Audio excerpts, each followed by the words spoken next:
sir. You know how it go. Welcome to Boss Land, ladies and gentlemen. Yup. We back. We back. And we back. And we back. You gotta snatch some collars and let you know you there to take them out anytime you feel like it. You gotta get the ground beneath your feet, partner. Get the wind behind your back and go out in the blaze if you got to. Let's do it. I love it. Is that pop energy? Man, that's that what we pop got energy, going bro. on, man. Yes. That Don Illuminati energy in here, man. Man, that's what it is. That's exactly what it is. That's what's up. And we got a special dude in the community, man. So we gonna have us a good discussion today. We gotta talk about that left tackle. We gotta talk about the test of Detroit. And now we gotta talk about running back again because it's stuff that's breaking right now, coming out about Zeke, him talking to the coaches about the red zone. And we gonna weigh in on all that, big dog. Let's do it. Yeah, man. The nation need it, man. We got to talk about it. Yep.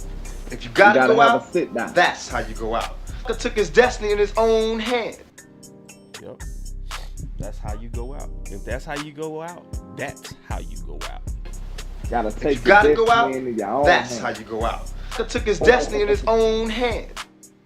Yeah, man. Yeah, so I'm excited to talk ball, man. I ain't gonna lie, man. Y'all some of the favorites to talk ball with. Easily.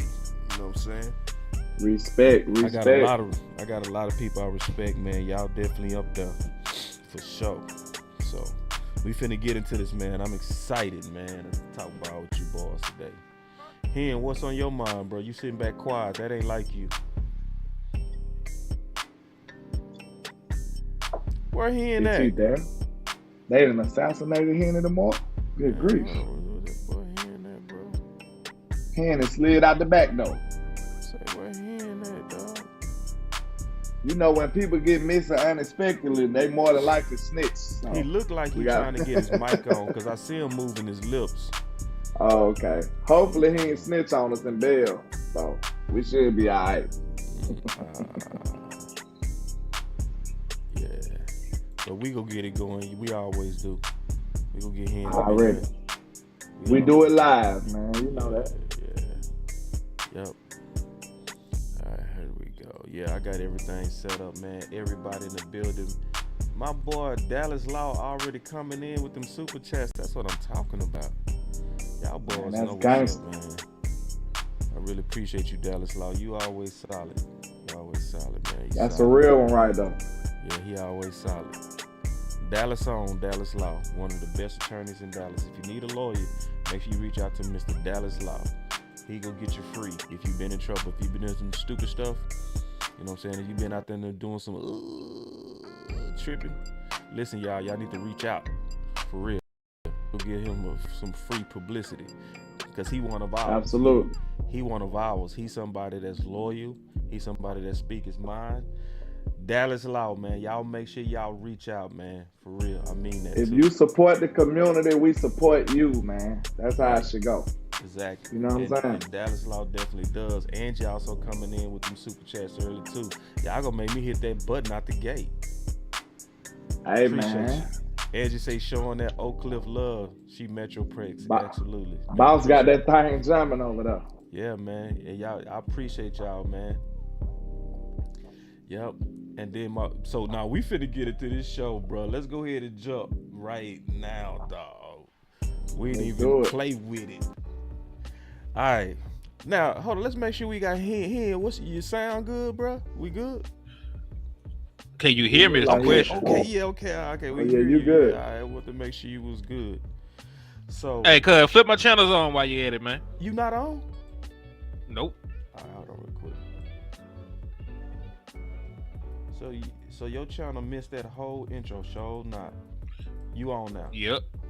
You All on? right, My God bad, is bro. good. God is amazing. You good, bro? Okay. My channel on, we good. All right, we all good. Everybody, man, my bad, bro. You know how it is when you multitask Nah, and it you be got like the that, intro man. going, bro. Yeah. Salute. All right, so we gonna We get got right some into things it. to discuss, man. Yeah, we gonna start off the top turnbuckle, man. Let's get right into it, man. We ain't gonna waste no time.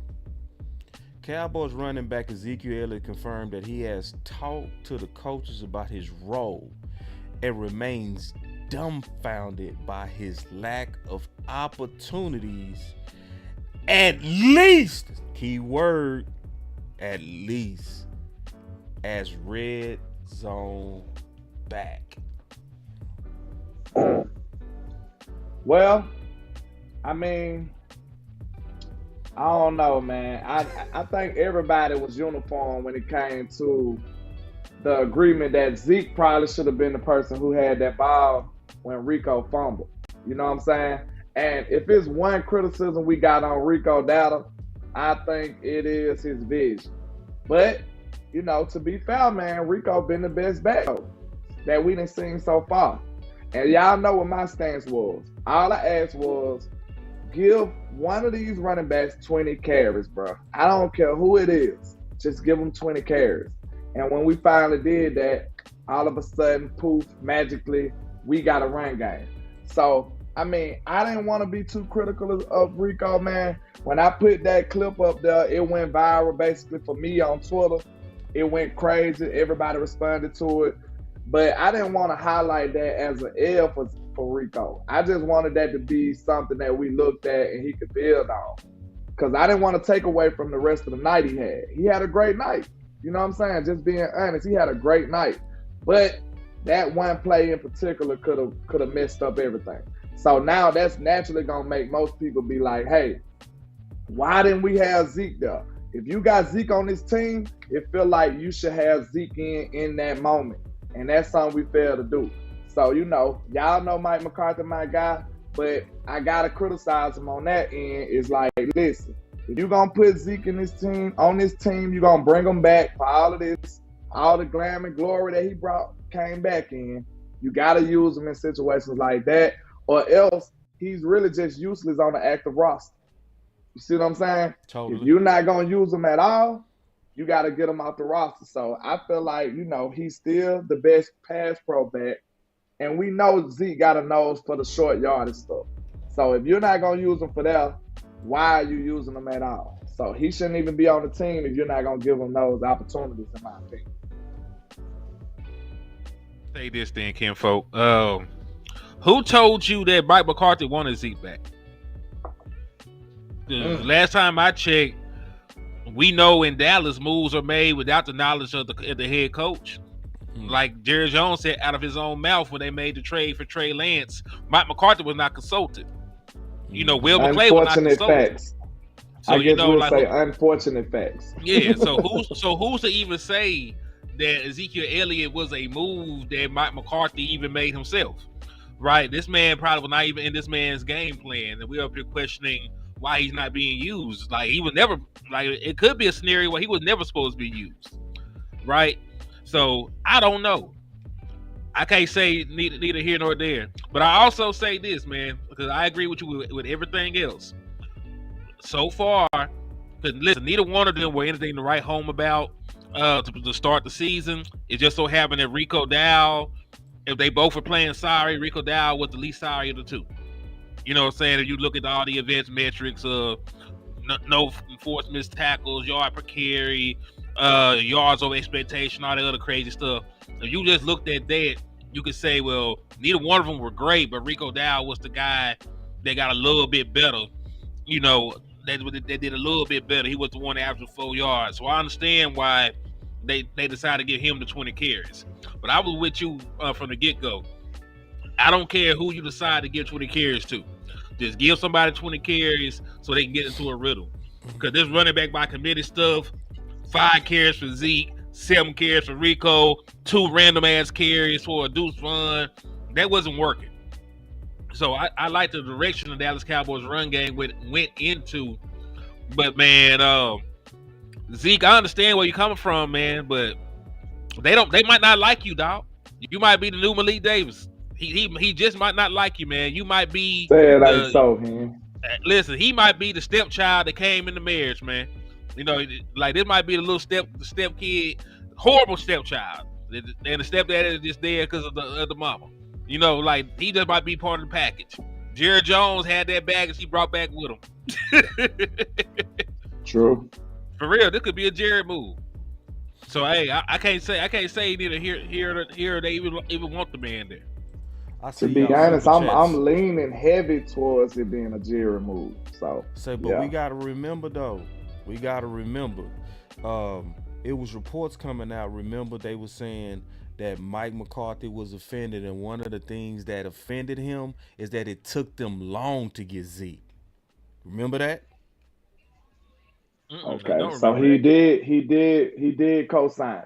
Yes, and that came from what's the black reporter? Not Clarence Hill, it's the other one. Now y'all help me. Calvin Watkins. Remember? Because they was talking about how Mike McCarthy was upset, and one of the things he was upset about is that they took so long to sign Zeke. You know, in the offseason. He felt like that was something that they needed. So it sounds like it's not Mike McCarthy, to be honest. It sounds like it's probably coming from front office. And see, somebody said it last week, and it was a very good thought. I see y'all super chats, especially Utah with that $10. We gonna get to it, and I see. Salute to Dallas Law too, because he ain't said nothing. He just sent, so he a real one. Yeah. We gonna get to the cash outs too, man. We appreciate y'all for supporting the independent content creators, man. Yeah, we really need y'all, and y'all come through, man. We appreciate it. But so. Like, I think Studi Wood said it best. I said that one of the things it could be is the incentives. So it was like Tyron Smith. You remember Tyron Smith? He had that incentive contract, and he was ready to go, and he wanted to play. And then at the last minute, they was like, nah, bro. See, that's so counterproductive, though, right? Yeah. It's so counterproductive because it's like, is you gonna give a man an opportunity to be good or not? You know what I'm saying? Yeah. You gonna say, okay, we're gonna bring you back under these conditions, and then we gonna manipulate the conditions so we don't pay you fully. Right.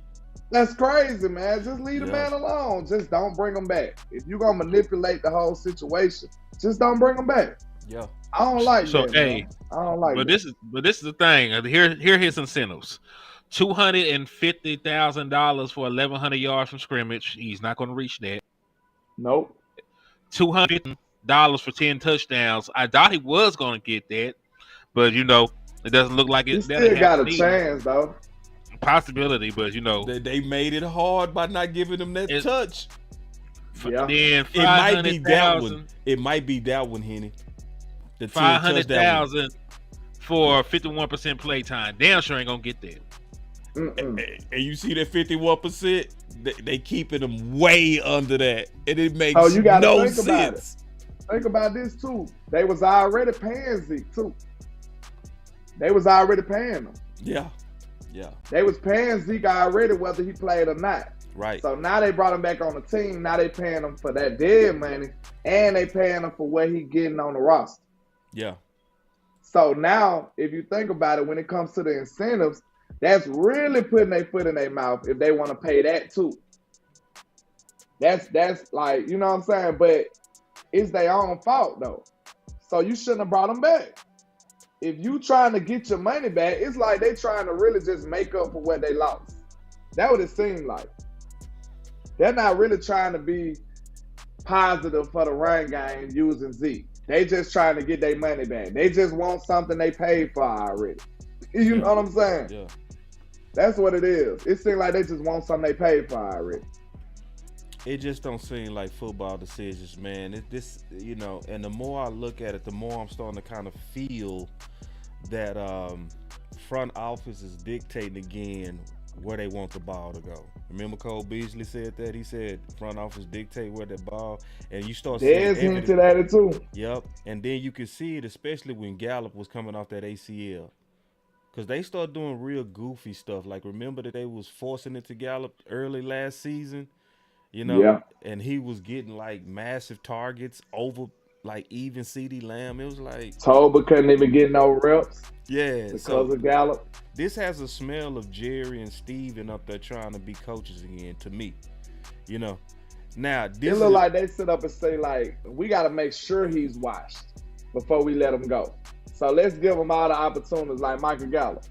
It seems like they just said, let's just spam him and see if he do anything. If not, then it's probably time to let him go. and see this also definitely makes me say it. I'm gonna show you two things, and we gonna talk about this that makes me really say that it's likely not Mike McCarthy. Number one, he was the one that was saying last year what? Oh, not last year, in 2022, September 27, 2022. He was saying that a balanced offense protects your defense. I think, but most importantly, the run blocking unit needs to come off the football. They need those 30 attempts a game. That's where the real balance comes from. Needs to come off the football. They need those 30 attempts a game. That's where the real balance comes from. Needs to come off the football. They need those 30 attempts a game. That's where the real balance comes from. Because there's some of those calls were RPOs, or run solutions, whatever we call it, and the benefit of it, you're throwing it out to a one-on-one and they get 6 yards, whether it's CD or Noah, but the run blocking unit's still coming off the ball. So that's the benefit, in my view, of the RPOs and the run solution throws, because those guys need to rip off the ball, because if you're throwing it all day, then now you have your offensive line playing on their heels. And So he said that last year. I mean, not last year, 2 years ago. So how are you doing what's opposite of what you clearly showed was your philosophy? Now check this one. Plays our defense, because now our defense isn't on the field. I think with the execution we had last night, we'd be hard to beat, because it definitely plays our defense. Because now our defense isn't on the field all day. They went up tempo. I think their mindset was to try to offset the rush, our pass rush, and try to get as many cracks at us as possible, particularly. Let me show y'all one more thing that I noticed. All right, this is super important. Now y'all watch this. Watch this. Tom Yards, DallasCowboys.com. Like you mentioned yesterday, that 10 guys touching the ball in the receiving game was big for you offensively. When you're able to spread the ball out that much, what does it do for you as a play caller to kind of open doors for the offense? Well, I just think the biggest thing is it keeps you in rhythm on your call sheet. You're able to exercise your plan. The adjustments I thought we made in the second half were really good, especially in the run game. So that's definitely helpful. Just keeps you in favorable down and distances, because obviously the third down was huge in that game for us. So and just being being able to be productive on first and second down was probably the best we had all year. So check this. So he said we made the adjustment in what? The second half. So what adjust? He said especially in the what? Run game, right? So if you look at them broken down per quarter, he didn't tell no lie. So the rushing attempts went up to 8 in quarter 3. It went up to 13 in quarter 4. But guess what else went up in quarter 3 and quarter 4? Your first downs by a lot. And he said based on what? The better adjustment to going to the running game in the second half.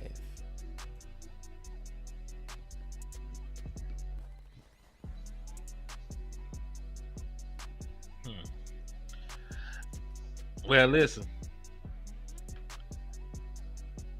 I understand where you're coming from with this, man. I do.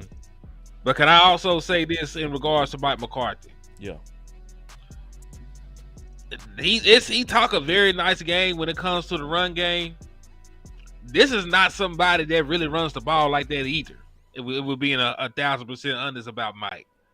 You know what I'm saying? Like Mike McCarthy made his bones in the NFL as a quarterback guru, one of the innovators of the West Coast offense. He one of the people that brought out of the Stone Age for what Bill Walsh was doing, right? And when he won the Super Bowl, they didn't have a 1,000-yard rusher. They were throwing the ball around. He had 3-4 great wide receivers.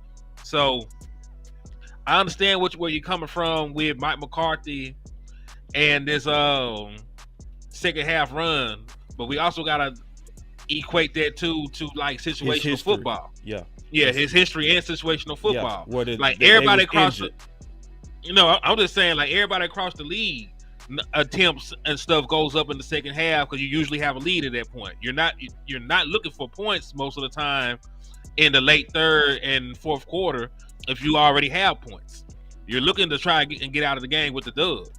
So I understand where Mike's coming from, but his track record and stuff says like he don't give a damn about no running back. His son could be running back right now, and he might not get no burn. And really, when you think about the makeup of our roster, my brother in Christ, we're sitting here talking about Ezekiel Elliott in 2024 and Rico Dowd. Mm-hmm. We're talking about two of the worst running backs in the National Football League. Yikes! At least by official metrics. I ain't saying that Zeke is just horrible, no shit like that. But Ezekiel Elliott is the equivalent in 2024 to a Honda with 200,000 miles on that mug. Like it was. Honda's last long though. Listen, he's holding on, right? He's in the league. He's on the roster. He's holding on. But you ran Ezekiel Elliott into the ground when you got him here. You ran him into the ground. He didn't have a start like Derrick Henry. Derrick Henry was behind DeMarco Murray in early in his career over there in Tennessee. They didn't work the hell out of him like that. You ran Ezekiel Elliott into the ground since the moment he got here in Dallas. The moment he got here in Dallas, he had over 300 carries in like his first 2, 3, 4 seasons, man. So, and then Rico Dowd, we know Rico, man. He's an average running back. So I'm just saying this from even the makeup of the team. We're sitting here talking about if Ezekiel Elliott or Rico Dowd deserves rushes. I'm more concerned that we got to rely on these two to get rushes in our offense.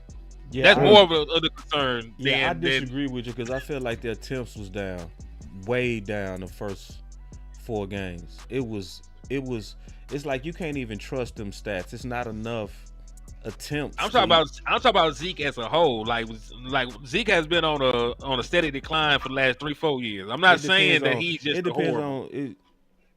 I don't agree with that either. I don't think it's been no steady decline at all.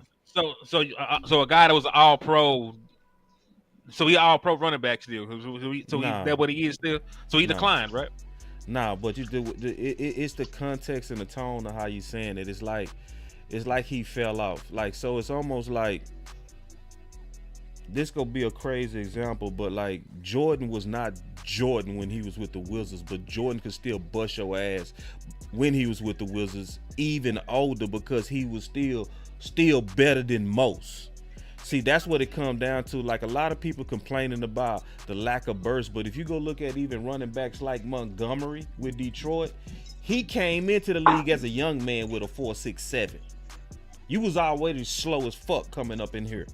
You know what I mean? Montgomery. But Detroit is smart enough to still give him and Gibbs the right attempts.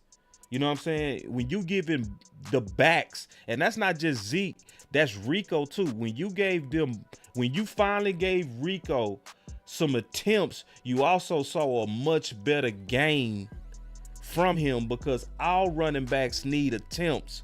Because, like, I'll put it like this. If you had Derrick Henry right now with them anemic ass attempts that all the running backs had in the first 4 games, we would not be talking about Derrick Henry. I also believe you wouldn't get Derrick Henry and not give him attempts with the price tag that you paid for him in Dallas. That's one thing that we all agree on. Jerry Jones, when he spend money on shit, even if it's to the detriment of the team, it gets used. I'm not talking about like how front office goofy ass can be when they basically do reverse cheap stuff, like because we paid this, we go use you. I ain't talking about that. I'm talking about just committing to the run game and making sure that's a part of your identity, you know? And it's like, I can't critique the backs from the first 4 games when you didn't give them the attempts. And I'm talking about all of them.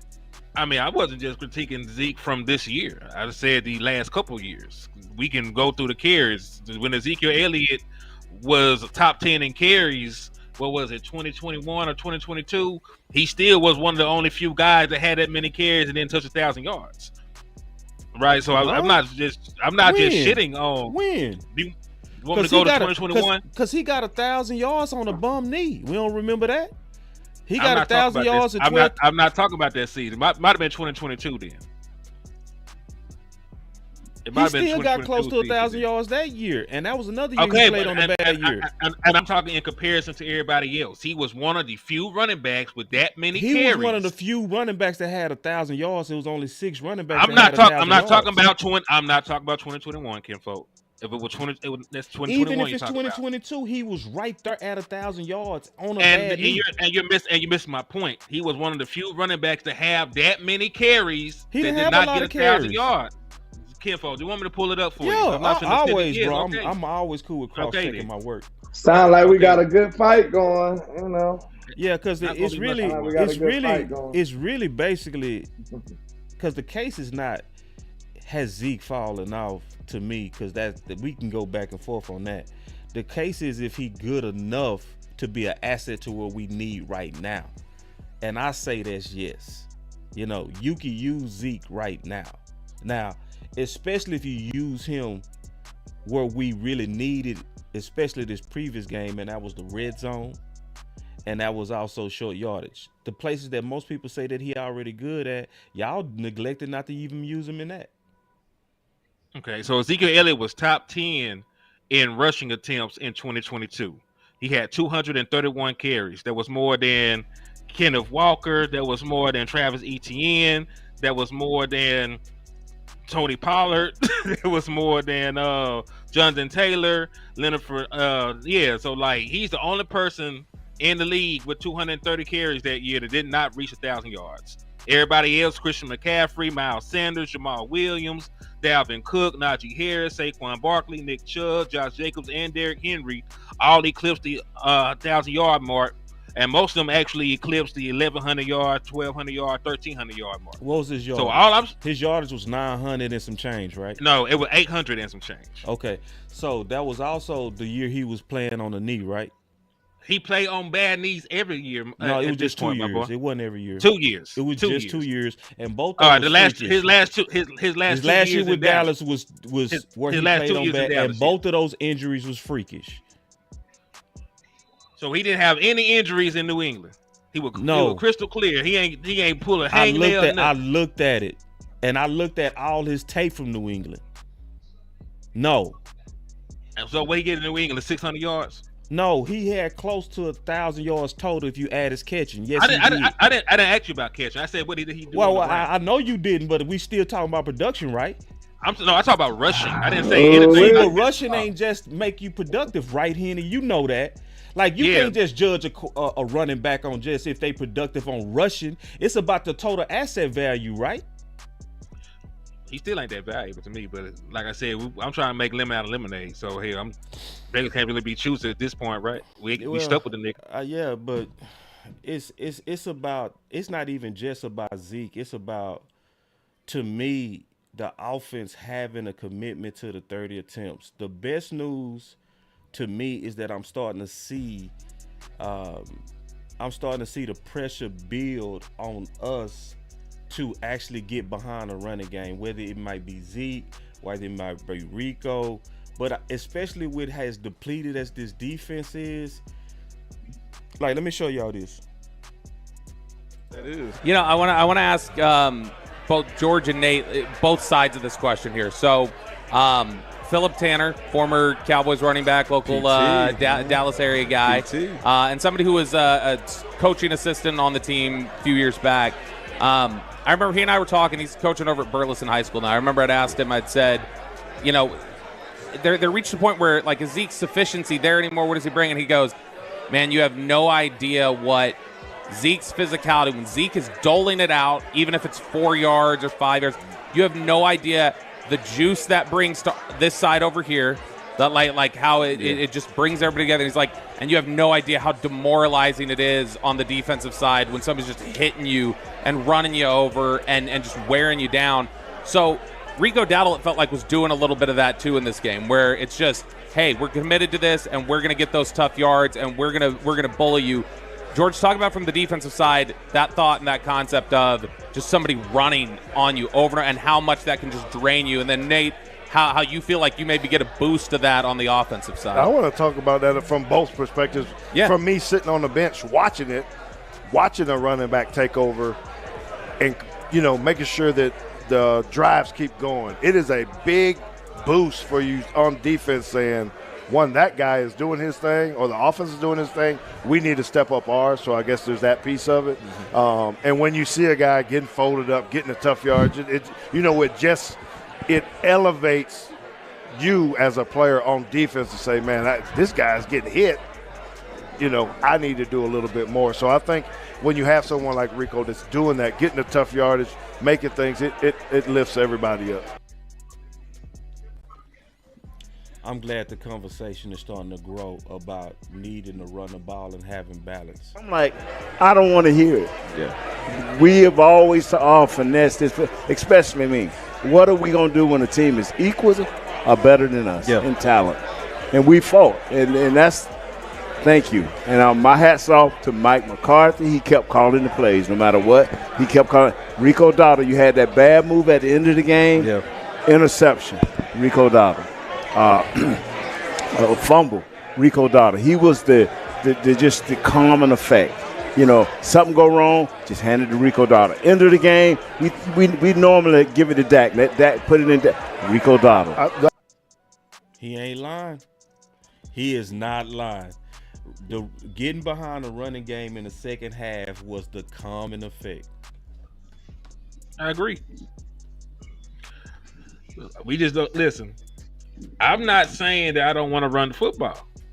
That's not my argument. I've argued a long time that we need to be able to run the football. One of the reasons that we lose these playoff games. You can't stop the run. You can't run the football when you need to. So I'm happy that we're getting the 30 attempts. Like, we just disagree on if one of the people that we giving attempts to was actually an asset right now. I hope he could shut me the fuck up. Honestly, like if he could do something to show me otherwise, I would love to see it. Yeah, I just think all the running backs need the attempts or none of them will go shut anybody up. You know what I'm saying? So Rico got his attempts finally, and you was right on that. Like, in terms of giving Rico 20 attempts. The only thing I hate about that many attempts this early on Rico is his injury history. That's my only pushback on that. That's why I think they need to balance it out. They need to balance out Rico and Zeke. So you want them to mix the carries? I want them to have about 12 apiece. I don't think so. I ain't gonna lie. I think because that's what Pollard and Zeke was on. Pollard and Zeke, when they was rolling and they was the best duo, they was 12 and 13. Somebody, I'm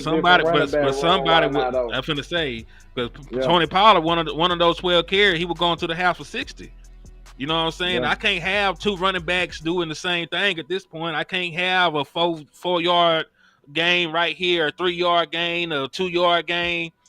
Like, if I don't even know if Rico Dow can get in a rhythm yet with 20 carries, with 12 carries. Because I ain't seen him be successful with 12 carries yet. I ain't seen Zeke be successful with just 12 carries, really. Yeah. Let's go. Not this year.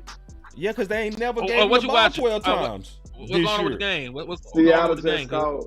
Seattle just hell yeah. Never gave the ball, not even close to 12 carries this year with Zeke.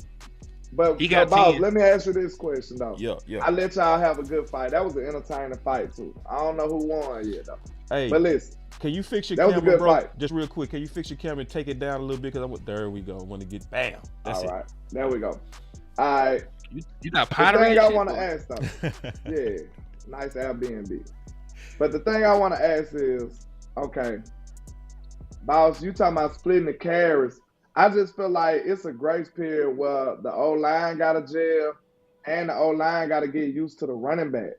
If we keep switching the backs, I don't think that's going to be, like, progressive for us in this run game. I think they need to get used to the back that they blocking for, and the back got to get a chance to get a rhythm. That's why I don't want to split the carries up. And then think about this, boss, because I know you're a football guy. Mm-hmm. If you are splitting the carries up and one of them get hot, what you gonna do?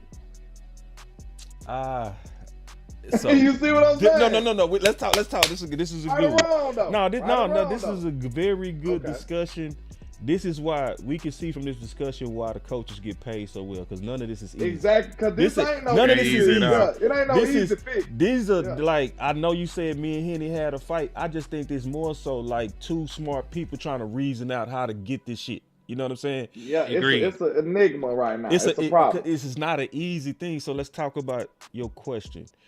In terms of, because your whole goal is to get one of them hot, but see, right? you gotta I'm just asking. No, it's more to that, landlord. And this is what we gotta add to that Kool-Aid. We gotta add some sugar to it. The sugar that you gotta add to it is the load management. Okay. You gotta hold on. Rico you got gotta add, yes. injury. Yeah. Hold on. History, bro. Like if he was a young, durable back that didn't have no kind of history of injury, then I would say he needs to be your lead back. You see what I'm saying? But because of his massive injury history, Henny, you said last year, it was funny as hell. You said, I don't trust Rico like I don't trust Tyrone Smith. You remember saying that? I did. So that. It was funny as hell. You going off on Rico. But it's the same Rico. So it's almost like that's why I have to kind of settle for the split carries because of the load management you got to also consider with Rico, in my opinion. So, but still, though, I don't know if you answer my question. They talking about if he get hot, if a running back is in rhythm. Because you know two running backs can get hot because Detroit do that all day. You can't deny that one. I can't fight you on that. What you mean? You try to act like you landing no punch. You ain't landing no clean punch, dog. Hell no. You ain't landing no clean punch at all, bro. You think you did, you did not. Listen, you gotta snatch some collars and let you gotta take them out anytime. Let's do it. All right, look.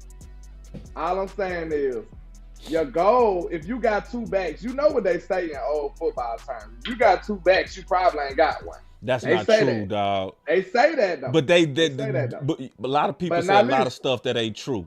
Okay, but listen, on that same time though, is your main objective is not to get one of them hot though? And if he does get hot, are you gonna pull him and say, okay, now it's your turn, Zeke, because I'm trying to be even. I'm trying to be balanced. Okay, I'm gonna ask you a question that's gonna settle this debate. Is it possible for two backs to get hot? Yeah, but you don't really see that much. Yes, you do.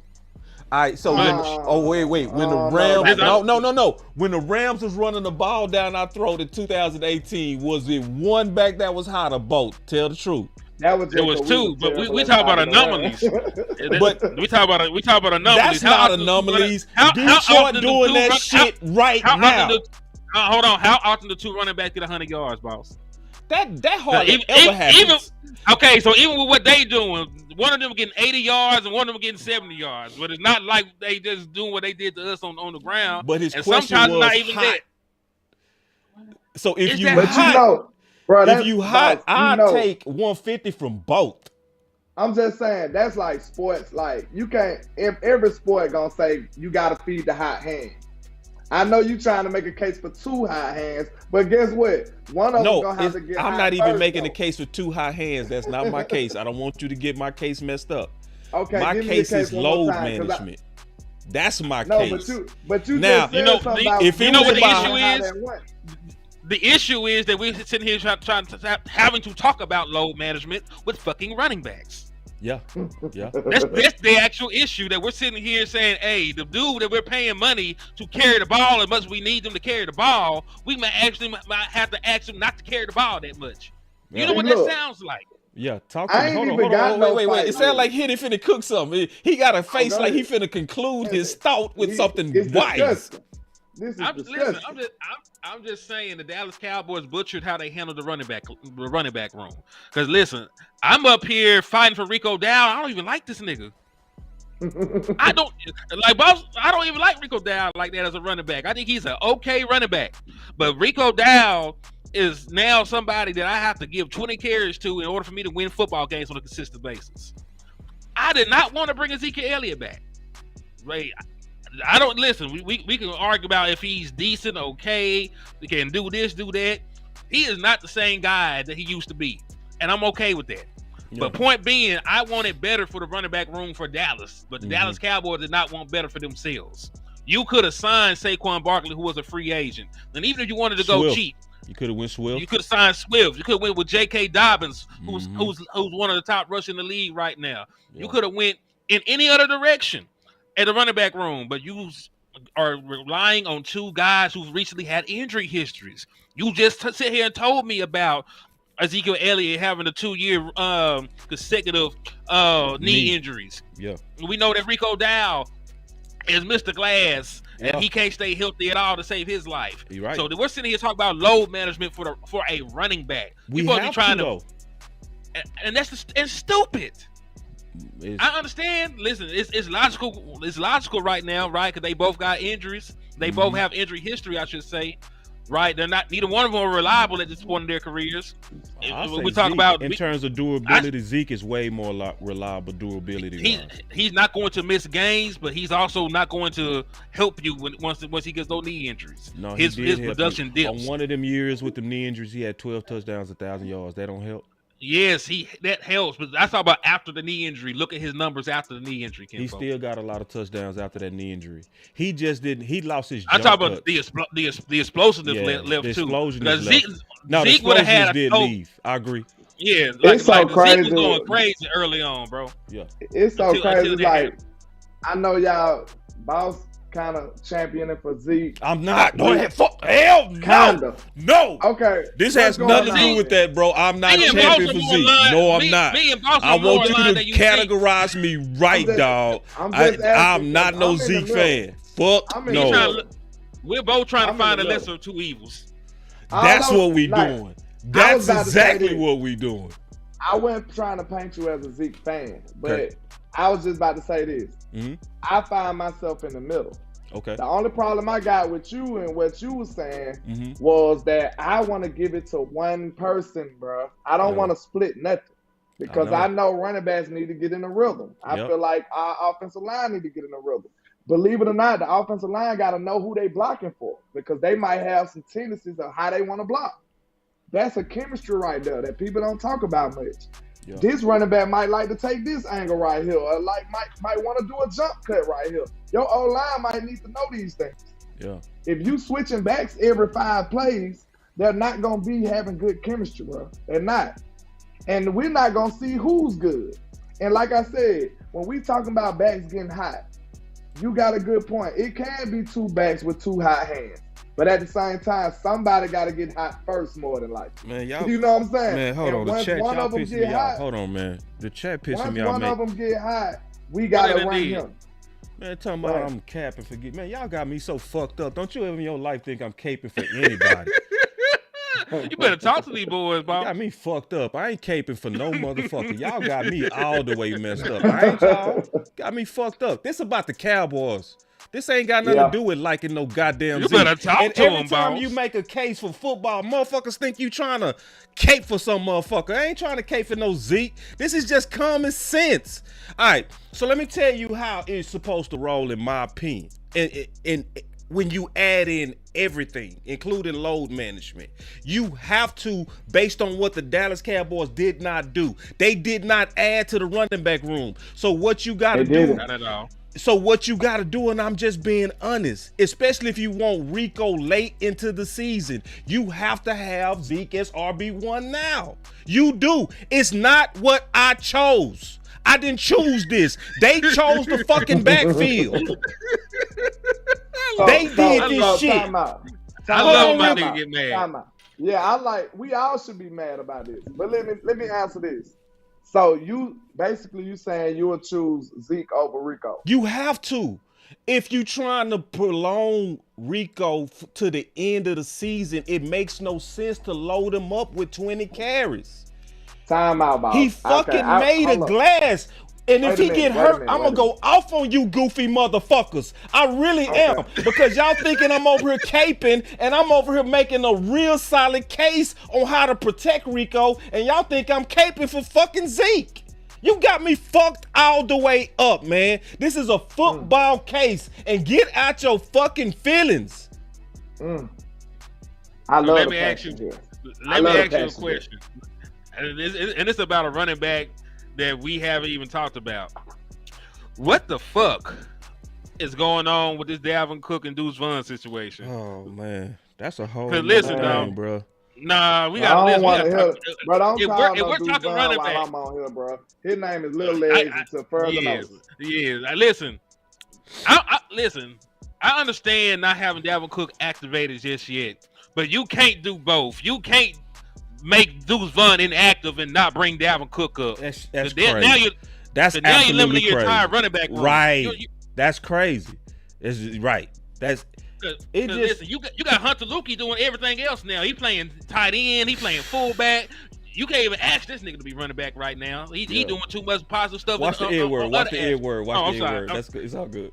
Yeah, I'm just saying, like, he making too much of a positive impact elsewhere to even call him in for those running back snaps. And now, like we were talking about with continuity on the offensive line, like, that's still too many mouths to feed. You gonna have to figure this out. Yeah. Like, if you do decide to split carries again, and which I don't want, but like we might be forced into, you have to figure out a actual rotation. We got to figure out how many you want to divvy up, because one of the issues is who is the guy? Well, because week 1 it was Zeke leading us with 10 carries.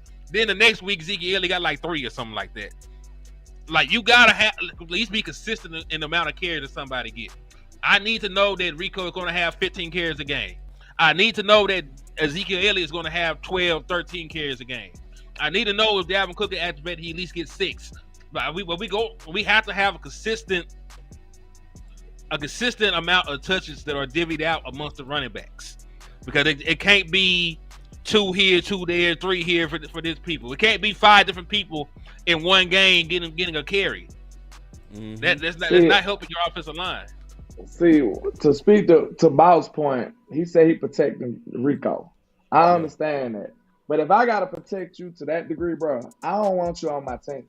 I'm sorry. Truthfully. And like, you can either do it or not. I'm not here to protect Rico. I'm here to get a productive running back. You see what I'm saying? Like, that's just my stance. My stance is, I feel like we need to give those carries to one human being. Because look, when we finally did it, what happened? The run game looked hell of a better. Now listen, the battle between Rico and Zeke, I don't really give a damn, for real. Like, just being honest. Because I don't think it's that big of a difference between the two. That's just my opinion. We stand on it. I stand on that. You know what I'm saying? Y'all know I have my own thought process. I don't see that big of a difference between either one of them. So in my opinion, I don't give a damn who you get a ball to. Just give it to one person and let him get 20 carries. If that person, gives himself enough rope and he hang himself, he screw it up, move on to the next person. Like, give them a consistent amount of carries, let the running back get into a rhythm with the O-line, and then we reevaluate. If you don't do that, I feel like it's incomplete. So I can't blame nobody. Just like you said, boss, you don't think they got the attempts. Why not separate it in game by game then? Give one back them attempts. Then next guy, hey, if he ain't do what you wanted him to do, give it to the next back. Like, I don't see the big differential between, the two backs. Now, Rico we did the evaluation. Rico got the burst and the speed and all that. It proved to be good last game. But he do lack in some vision department. You know what I'm saying? He is lacking in some vision that could get you in trouble potentially. Mm-hmm. So we need to give him more reps and see if he improve on that. If not, move to Zeke and see what he do. But I don't want to keep mixing these backs, man. That is like, it's not good for us, y'all. Then they don't even change the pace, boss. Yep. That's why I'm against it. They ain't even a change of pace. It's like, it's the same thing. Like, Rico ain't bursty enough to say that he changing the pace from Zeke. Not to me. Like, what a change of pace back is. That's not it. I'm gonna tell you straight up. David Montgomery and Gibbs. Yeah, that's a change of pace. Perfect. Right there. Yeah. That's a change of pace when we talking about change of pace. Yeah. And we don't see that in Dallas. So if you're not gonna give me a change of pace, and I'm damn sure not talking about Lil Legs, Deuce Vaughn. If you ain't gonna give me no change of pace, give me one good back that's gonna get the job done. And like we said, we can't evaluate them if we don't give them a full game. That's right. That's why I just want one person. Listen, landlord don't care who that dude is. Give me one person and give them the ball, and then we'll reevaluate the situation. I mean, that's I think that's fair. I think that's fair. I mean, I wouldn't be having no conversation about Rico not getting 20 carries if it wasn't for his injury history. I would say, hands down, give him 20 carries, just like Hen said. Let everybody else eat up the scraps, and then we go live with that. But it's just the injury history that almost forces us to have to throw load management in the equation. That's all I'm saying. Get them out. Get them. And I like what you said, though. One game, 20 carries, this guy. Because what you're doing, if you do it that way, you're letting one back heal. You feel me? You letting one back take on the load while the other back is kind of, on the bench recovering, for a lack of better words. You know what I'm saying? Yeah. But you have to have some form of load management, whether it's what you said or whether what I said, to where you're trying to have more balanced attempts between them dudes. The injury history almost makes you have to have this conversation. It's just what it is. I want to also talk about this from one more standpoint. The long view. The long view. We go listen to this and we go talk about this from the long view, and we gonna be done with running back. I mean, it's just a dominance thing. I mean, as you getting 2 yards, 1 yard, and we always try to hammer against the wall. People don't like to hammer against the wall. I've been begging for you. Heard what I said last week. So we got to run the ball 30 times. People, oh man, that's running against the wall. Yes, run against the wall, because you keep chipping, especially strategic spots. All of a sudden the dam gonna break and everything gonna float, and that's what happened. They just kept, and you can see the body language of their defensive linemen. They wasn't coming as quick as they were. They kind of hesitated. Now if they catch it, that means you got momentum as offensive lineman. And then when the young fella went down, Guyton, and they moved Ty out there, they brought in Bass. Bass, first 2 or 3 series, it took him a minute because they jammed him up. Yeah. But after that, he got into the flow, and they just started moving like a wave. Now, I'm not saying that they need to leave it like that, because the young fella got to get his reps. He'll be back. But that is the way to do it. And I know we jumping out of character, but that is how Detroit does it. I'll tell you what's going to be interesting. What'll be interesting is, and to your point, McCarthy himself said that the goal is to get at least 30 carries on the ground. That's his goal. So he was like, how many did we have after the game? And we were like 31, 32. And he was like, okay, great. And that's his goal. But it'll be interesting to see how this running back committee, how fluid it is over the course of 17 plus games, because right now it started out with Zeke as the starter in Cleveland. Okay, it's now graduated to Rico as the starter, and Rico is catching his stride. But it's a long season, and we know Zeke, he still has some juice, but he's not a spring chicken, right? So is this a situation where, as if Rico begins to kind of wear down just a little bit in November, early December, now you kind of slide that scale more so to Zeke to take the load off of Rico, so that maybe once you get to the playoffs, because I believe they will, now you have 2 fresher backs than they would be if you were just riding a bell cow the entire season. I just think Zeke has to be patient and has to keep his spirit up. You're talking about a guy that's eating a lot, because I'm talking about inside. He's a competitor. Yeah, he's a competitor. So he has to see it, the big picture, like you are seeing it, like I'm seeing it, like you are seeing it. It's the play the long game. Play the long game, because my friend. Long game. Well, listen, I understand your standpoint. So listen, I'm gonna say this to piggyback on what I said about the Dalvin Cook, Deuce Vaughn situation there. Yeah. If you're going to try and load manage, you need at least have another back on the active roster that can get 20 carries outside of Rico and Deuce. I mean, outside of Rico and Zeke. So like, hell, call Dalvin Cook up if that's a scenario, because you can't give Deuce Vaughn 20 carries. No. I don't give a damn what nobody's talking about. You can't give him 20 carries. So landlord. Right. We could do exactly what you said. It could be a game by game basis. Zeke might get 20 carries one game. Rico might get 20 carries one game. Dalvin might get 20 carries one game. But as long as one back is getting 20 carries, I'm good. You know what I'm saying? Make them audition. That's a better common ground than straight up splitting the carries in a big game, in my opinion. I think that's the compromise. I think you hit the compromise, landlord, For real. Yeah, because I just feel like, the run game been struggling outside of last game for real. That's the first time we seen the run game actually benefit the offense to that degree. Especially, I know Dak was happy about it. You know what I'm saying? Zeke is homeboy, but he like, shit, Rico moving them chains. I know Dak wants some help, bro. Because he been operating without a run game down to the whole year. Yeah. So that's heavy on your quarterback. And think about this. It changes the mentality of the quarterback at the same time too. Because if you know you can't depend on the run game, what you gonna do, boss? You gonna press. You gonna be like, damn, I gotta. You know what I'm saying? Because if he ain't got nothing else to rely on, why you think most of the quarterbacks with run games, they be conservative? Why you think Jared Goff just went 18 for 18? Because his run game was going crazy. You see what I'm saying? If his run game went performing at that level, don't you think he would have been a little more aggressive? Do you think he would have been 18 for 18? Yeah. Absolutely not. No, man, I tell you what, man, I appreciate this good debate over running back. I think we found it at the end, though, for real. Yeah. Like, all this fighting led to an answer. I think game by game basis. Game by game basis. It's like one game you go lean on, because that's what I'm interested in. My question that I'm waiting on somebody to answer, and I think you did, what's the plan to protect Rico? And I think you hit it. You know what I'm saying? Is you got to commit to every other game, one of y'all go be our lead back. Because we need all these backs. That's what people keep getting me fucked up on when I'm making this case. They think I'm making the case for Zeke.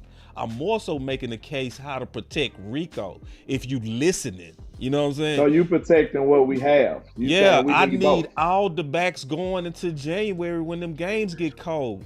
We ain't finna lie. We don't need Deuce. Yeah. Let's just keep it real, dog. That's just where we at right now. Like honestly, and especially with as depleted as the defense is, I would have been open to developmental reps if we wouldn't have lost that D like we did. We gotta protect the D with this running game. You do. So that means you gotta have backs that can actually, have the body types that can actually, at least give you some yak. And that's at least all three, Cook, Zeke, and Rico. You ain't finna get no real yak out of no Deuce. And so it's like that Deuce experiment got to take another year off, in my opinion. Let me say this, man. Shut down permanently. I really might have to go. I might have to dip in a second, man. But I'm going to say this. The what we just did with the running back room, and like, y'all know, I'm a wide receiver. Running, that's secondary to me. You know what I'm saying? But in this case, the way the defense is currently constructed, I'm with you though, boss. You know what I'm saying? We gotta protect this defense because they did well last game, but I got concerns about the pass rush. I don't know if we could generate pressure like that. Now I'm looking at Mike Zimmer. Are you gonna have a bag to be able to generate pressure? Are you gonna be able to use those AA blitzes? Are you going to be able to manipulate on third downs like we hear you? You know what I'm saying? We heard about your reputation. Are you going to be able to show us that? Because, listen, you playing with less. We got to acknowledge that. You have less right now. Can you maximize the players and the defense that you have right now currently? Can you maximize that? Because I said this before, early in the year, Obashan might need to be somebody that you blitz with. Closing speed like that, you gotta send Obashan off the edge, bro. You got to. Like, you gotta send Obashan off the edge. Okay, somebody like Donovan Wilson, he shined the best when he had sacks. If you're gonna have Dono on the field, I don't even care about him in coverage. If you're gonna have him on the field, bro, he need to be coming up downhill, laying a hit on somebody, or either blitzing the quarterback. If you ain't doing that, you might as well put Ranye out there. Because I don't like him in coverage at all. That's just my opinion. If I see Dono in coverage, I feel like that's a mismatch. Yeah, that's just me. That's just me. I don't think he got the hips for it. He just don't. I don't know if he played the ball well. How many interceptions he got in his career? I mean, this is just me thinking. Okay. How many let me years he see. been playing? I think he got a couple. Life. Yeah, I'm really him. Talking my shit like I'm really him. Hold up. Look, walking this bitch like hey. Yeah, I'm really him. Landlord. Talking my shit like hey. I'm really.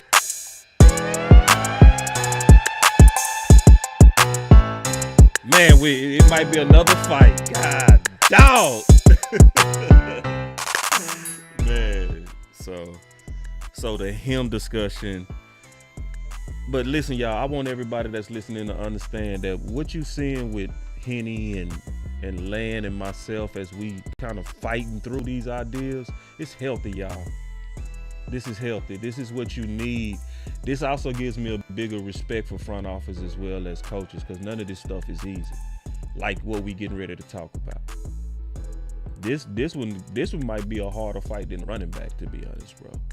You know? Can I do mine first, man? Because I know you got to go. Let's get it. Yeah, because I got to depart, unfortunately.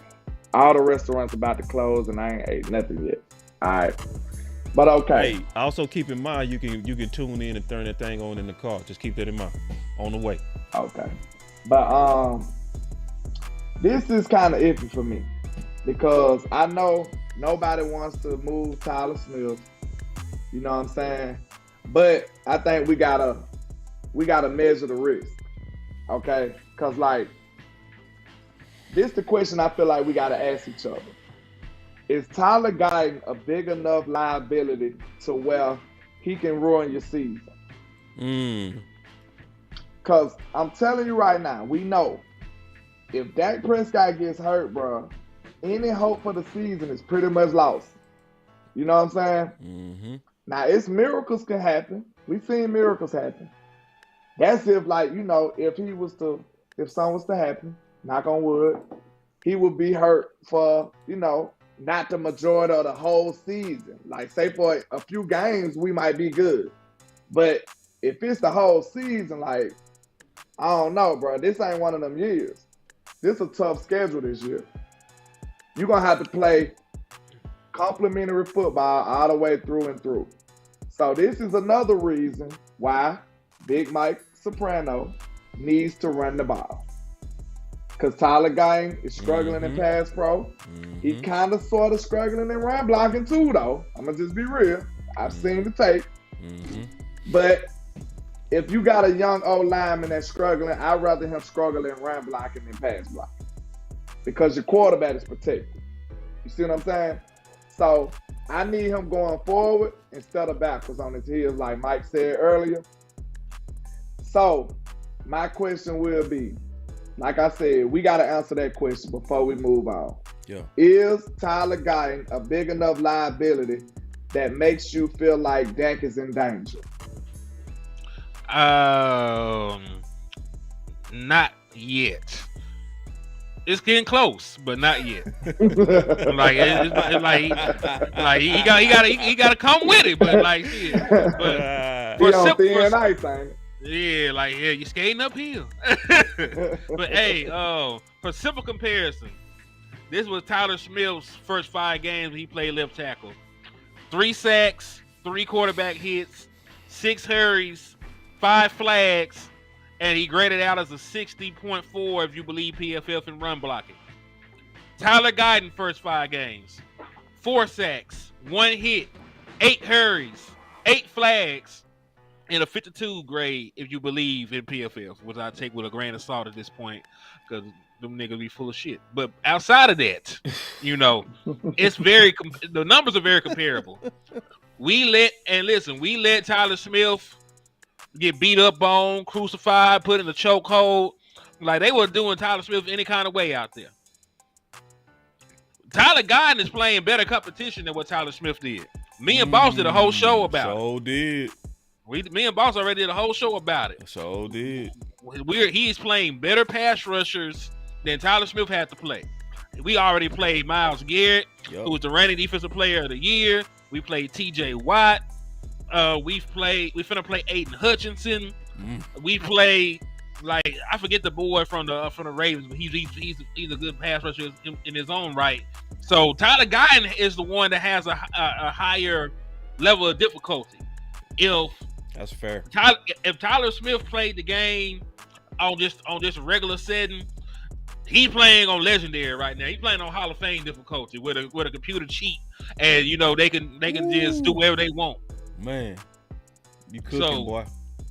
So listen, he got about 2 more games out of old hen dog. He got about 2 more games. Boy, if Dak Prescott life is in danger, I will do whatever it takes to protect my quarterback.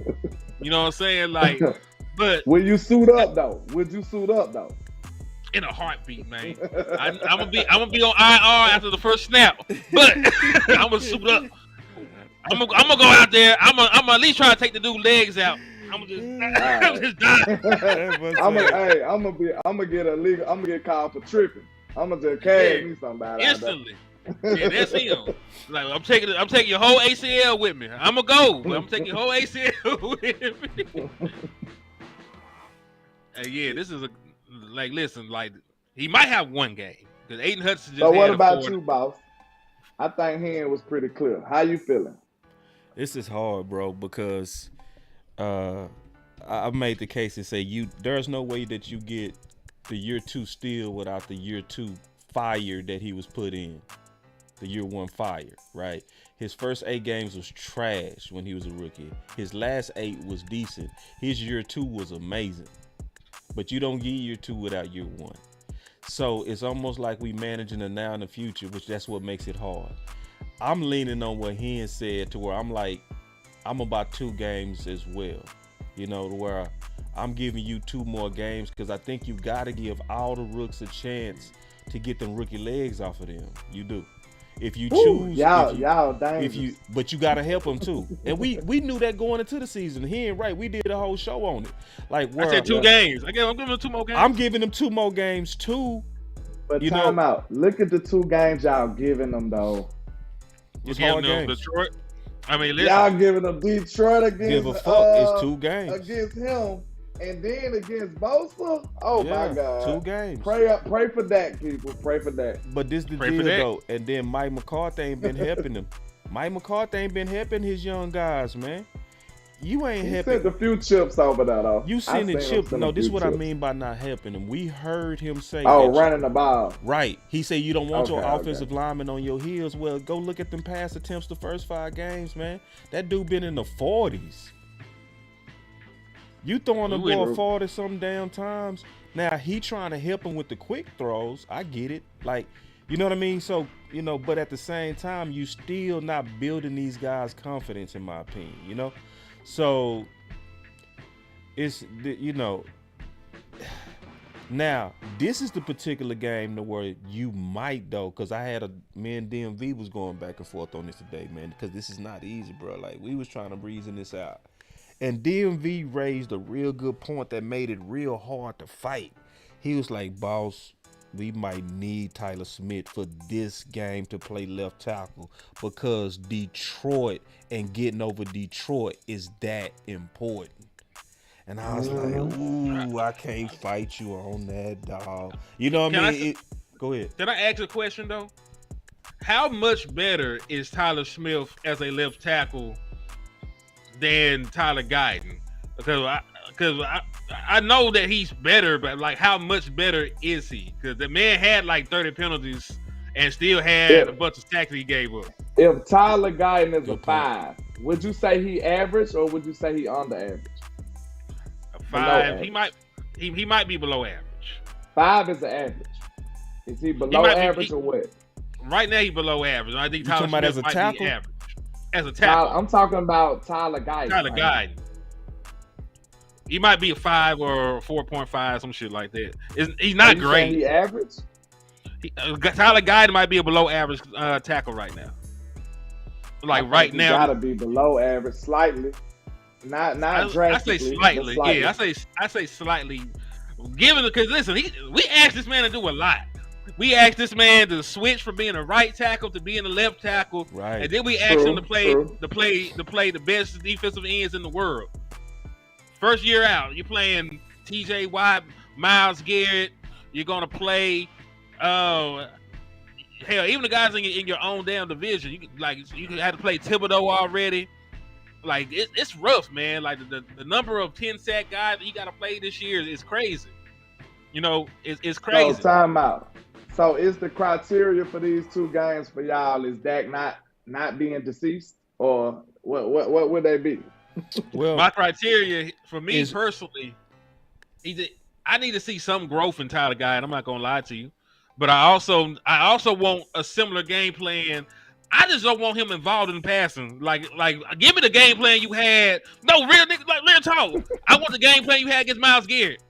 Move the pocket, chip him every time. I want 3 people in Myles Garrett's face. I don't even want him actually involved in it. Don't leave him one-on-one except for like once in the damn game. And the one time he was one-on-one, it was a strip sack. So like neutralize him even really being involved in the game. Hide him. Just hide him at this point. Yeah, I like. And I'll say this so I can close right here. I'll say this. I feel the same way that Hen just said, man. I feel like, y'all know I rock with Big Mike, but in this situation right here, you gotta be able to game plan around Hutchinson. Like he's a problem, man. He's a problem. He might young, be the best. Relentless, crazy. Then his spin move so nasty. His he be first spinning step, and everything. Like scared. he smoked Tyler Smith. No, he smoked Tyron Smith, and he smoked Terrence Steele last year with that spin move, if I'm not mistaken. I know he got Terrence Steele with it. So, I mean, you got a game plan for a guy like this. And just like Henny said, you can move the pocket. You can make sure you got extra protection over there. You can chip him. You can have a tight end. Make sure he on the strong side of the offense. Like, you can do a lot of things to, game plan him out of the game. And if I'm not don't block mistaken, him at all and throw a screen over him. He do move around, though, too. I think I seen him moving in the inside and stuff, boss, if I'm not mistaken. He'll play anywhere. I think I seen him moving around the defensive line, too. I don't know if he was doing that last year, but this year, I think I remember seeing him coming from the right side and the left side, and I think they gave him a couple of snaps in the inside, too, if my memory served me correct. But if that's the case, it'll be harder to game plan him if he's moving around like that. But I think if he stay on his normal side, it'll be easy work for Mike McCarthy to plan around him and help his O-line. And one of the first things you got to do is run the ball and, like we said, move the pocket and do some stuff that just neutralize him. You know what I'm saying? Mike know how to do this. He done played great pass rushers before. This is not new stuff for him. So I expect this from him. Like, I be putting demands on Mike McCarthy, y'all, and he be answering the bell a lot of the time. No lie. Like, I said that last game, I put demands on him, and he did it. So, hey, I got a demand for you this game. You got to find a way to neutralize this young menace of a pass rusher. You got to. Or he's going to wreck your game. I'm going to tell you that straight up. If we can't generate a run game and we can't block him and we can't game plan around him, he got the potential to wreck this game. This dude had 4 sacks in one game already. Mm-hmm. We got one of the most special pass rushers in the game, and he ain't never had a 4-sack game. I think two and a half is Carter high, said the main thing you got to do at Hutchinson is the first thing, in my opinion, you got to run right at him. You gotta run right put at them body blows on him. You gotta put them body blows on him, bro. That's the most important thing. And I want to answer my boy Trey. He said, "What do you do after 2 games, Henny and Boss?" That's that's when you should start this conversation. The best 5. I think the best 5 is too early right now. You know what I mean? That's and it's just a discussion. You know what I mean? Really. But because at some point you have to, going into the playoffs, if we still looking like we might be a playoff team, it might be about, because Mike McCarthy is on likely his last year.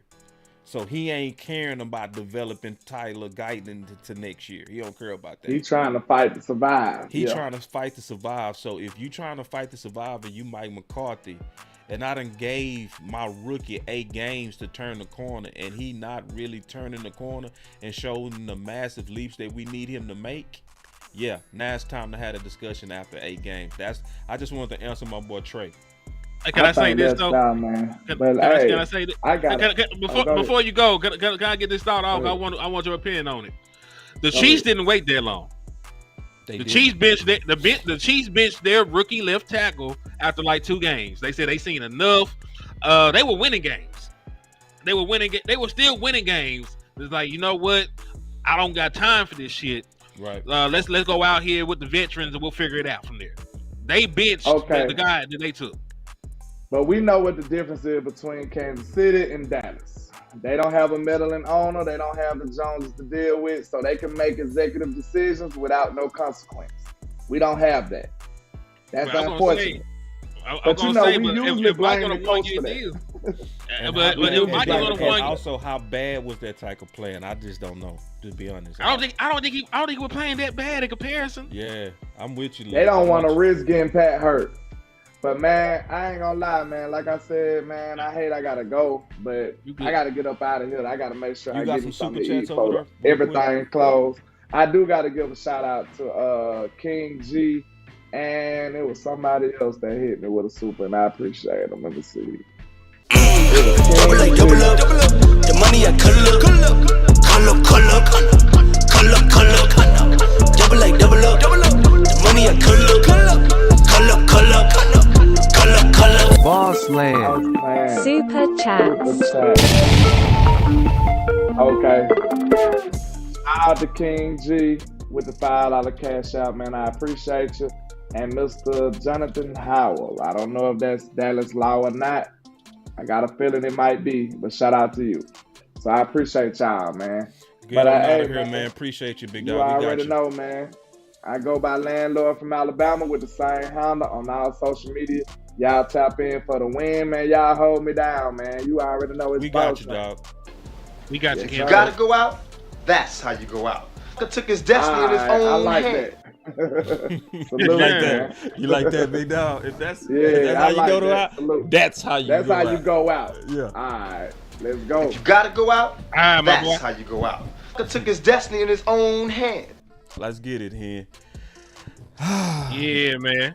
So, now, but this tackle discussion over here. Huh? Oh yeah, go ahead with your. I got some. Yeah. Go ahead. All right, so shout out to Dallas Law. Like, he ain't say nothing, but he sent $4.99 for your mind. I appreciate you for the support, man. Then I see Angie, that rebel chick, sent the $1.99 for your mind, showing support to your channel. I appreciate it. And then Chris 214 just sent the $2 super chat and said 100. I appreciate y'all, man. Like, I can't even put it into words. You know, like, we do all this stuff by ourselves, man. Yeah, Nobody else, you know, come out of pocket for these shows or the content or the time that we make, man. So we appreciate y'all for, you know, supporting independent content creators, man. Y'all keep us going. I just want to say thank y'all from the bottom of my heart for the support, man. Man, you can't say that loud enough, bro. Let me get to my super chats too. My boss said, "Boss, keep up the good work, but I think you're in denial about Zeke decline. He's still someone useful though." Nah, man. See, I ain't even really having if y'all think I'm over here saying he has not declined, you're not listening to me. So that's my discussion is, because this is all you have with Zeke, Rico, and Cook, what's the best way to kind of mix that? That's it. You know what I'm saying? And how do you mix it to where you're trying to protect Rico, especially because of his injury history? Everybody needs to stay focused on the details of what I'm saying and get out the emotions of what you think I'm saying. You know what I'm saying? I'm very, and it's frustrating because I'm also clear. You know, I'm not like vague on what I'm saying. I'm saying, how do we protect Rico? But because when you're trying to protect Rico, you have to elevate Zeke. Y'all think I'm standing for Zeke, and I'm not doing that.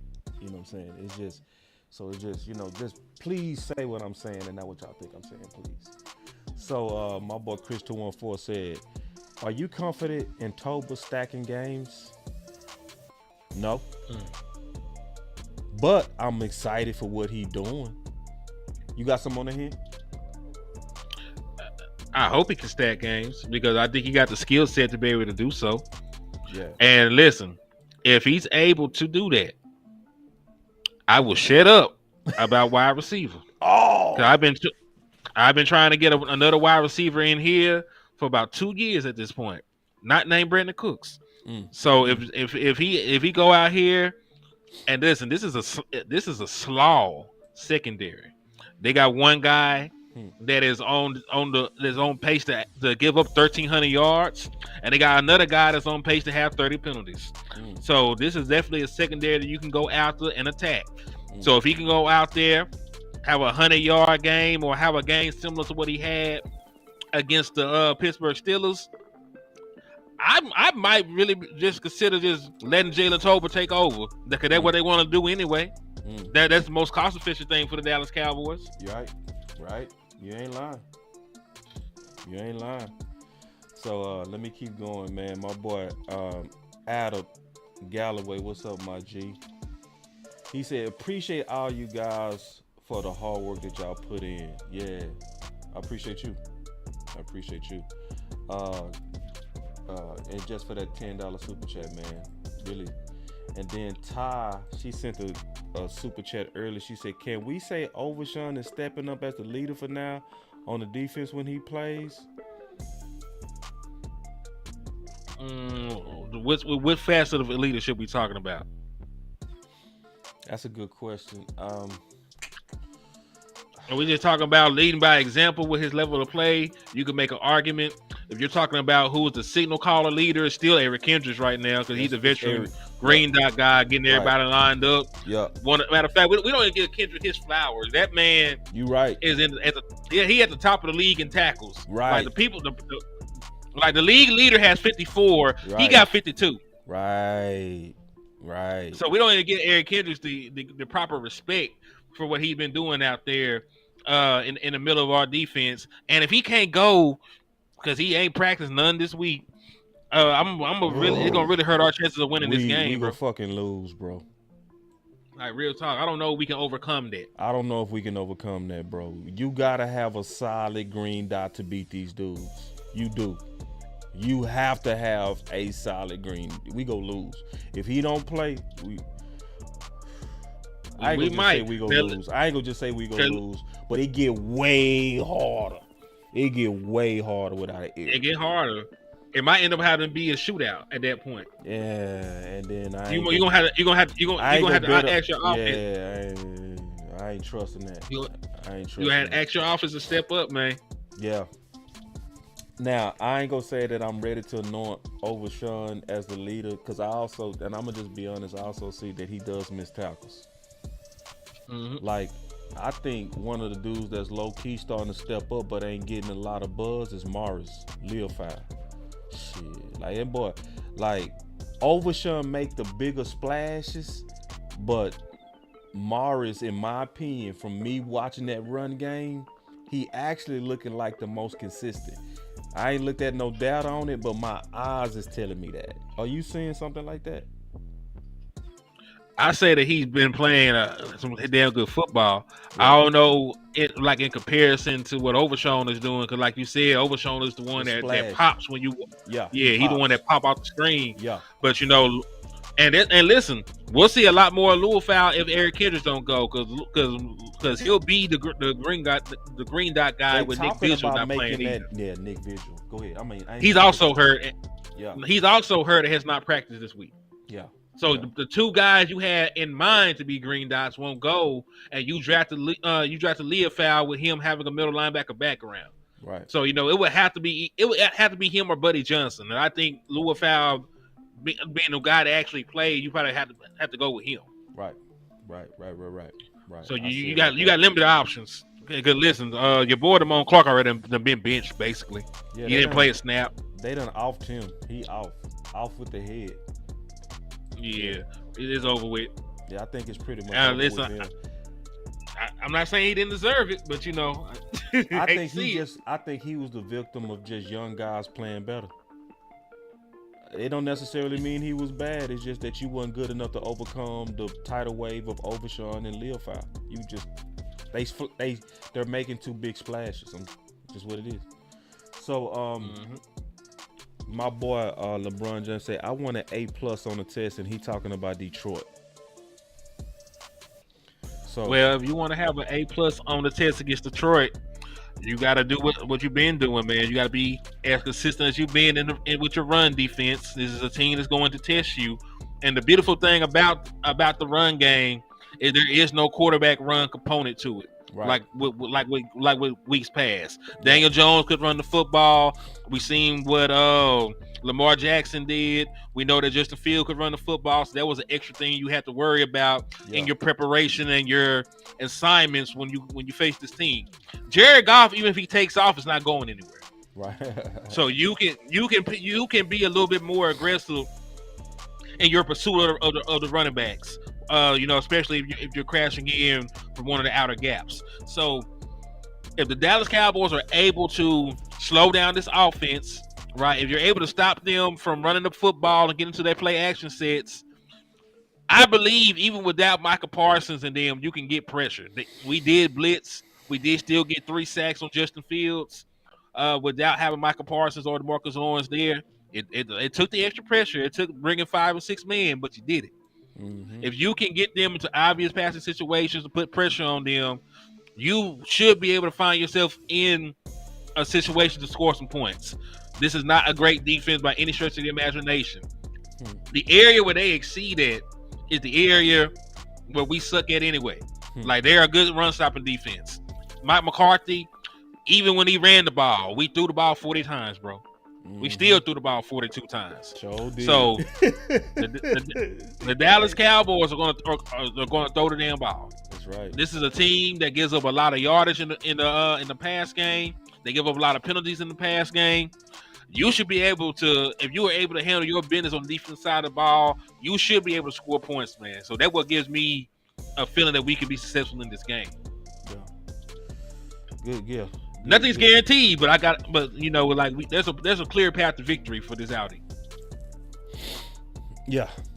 So good segue into Detroit. We'll just kind of finish our thoughts, I guess, talking about Detroit. Henny, I feel like this is our toughest game of the year, and it's not necessarily the opponent; it's the style. That's it. You feel me? It's the style of the fight. You know what I mean? It's a style that gives us problems. Except this is also even more complicated because they also have what the other teams didn't. The teams like the Saints, no, they have an offensive line. You know what I mean? Like the Saints really didn't. Okay. They just committed to the run. The Ravens' offensive line wasn't amazing. They just committed to the run. This is the toughest game because they have it all. They have the running backs as well as the offensive line. So they have 2 things that's our biggest Achilles heel. So to get through this game with a W is going to probably be, just in my opinion, the biggest W of the year, especially because they trying to make this game like a high stakes game. They giving Detroit, for whatever reason, kind of like this Super Bowl-ish, like super team type of. They a one-year wonder. Let's keep it real. Now they did some good things. They got a good culture. We can't deny that. They got the good coaching tree. We can't deny that. They got the physicality. But let's keep it real. They still Detroit. So until you get over the hump of the Dallas Cowboys, it's one of those things. I respect my opponent, but I think this game is a game that also we putting a lot of pressure on trying to get our first home game. I think we mean that too. I think we really sick of getting hit in the mouth at the crib. So even us being depleted, I still expect us to have an awesome showing. And I expect us to win the game. I do too. Because listen, I feel like we're their 49ers. Yes. We are the team that always beats up on them. We're the team that always in their way. Yep. They always come to Dallas and they always get punched on. Right. They have a heartbreaking loss that they feel they shouldn't have had. They're still talking about that reported eligible play. So like I think there's a mental component to it as well, man. Yes. I do. Yes. And listen, I heard the way that Dak Prescott even spoke.